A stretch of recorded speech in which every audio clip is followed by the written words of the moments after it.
এট এ time আসতাম sir. একসাথে তো দুই রোগী দেখি না, ওই দুইটাই মেন্টাল কেস। আচ্ছা আসতে বলো। আপনারা আসেন। বসেন আপনারা। ধন্যবাদ। ওয়েলকাম। কার কি পরিচয়? আমি হইলাম মুখলেস, ও হইল মতলব। কি? সরি। আমি হইলাম মুখলেস, ও হইল মতলব। একজন একজন বলেন। আমরা সরি। আচ্ছা বুঝলাম, একজন মোকলেস আর একজন মতলব তো। ইয়েস। দেখতেছি আপনারা দুজনেই একই সাথে একই কথা বলেন, ডেঞ্জারাস। ডাক্তার সাহেব, এই জন্যই আমরা আপনার কাছে আইছি। এই সমবেত কার্যকলাপ কতদিনের? বলতে পারেন, এক্সকিউজ মি, প্রায় বাল্যকাল থেকে। অনেক পুরান রোগ।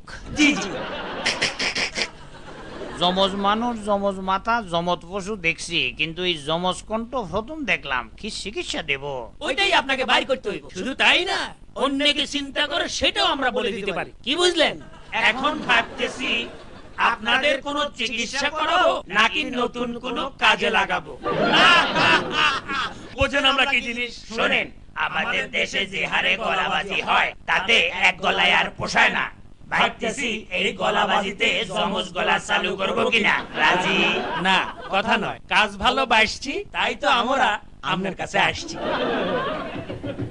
আইয়েন।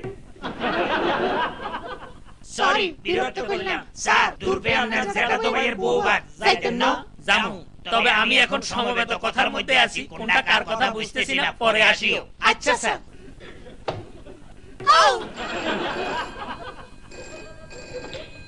Excuse me.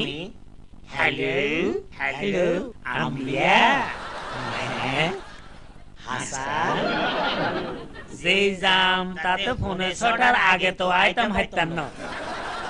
আম্বিয়া, দুপুরে তো বউ ভাত খামু, রাতে একটু শুটকি রান্দিও। সরি, আমার ওয়াইফ ফোন করছিল। আমরা কিছু মনে করি না। যাওগা, আপনাদের চিকিৎসার জন্য এই দুইটা ওষুধ আপনাদেরকে দিলাম। আমি খুব খুশি হয়েছি, কারণ আপনারা জোড়া গলায় কথা বললেও গলাবাজি পছন্দ করেন না। Thank you. ওষুধটা কাজ করব তো? অবশ্যই করব, তবে কিছুদিন দুজনেই সেপারেট থাকিয়েন। Thank you.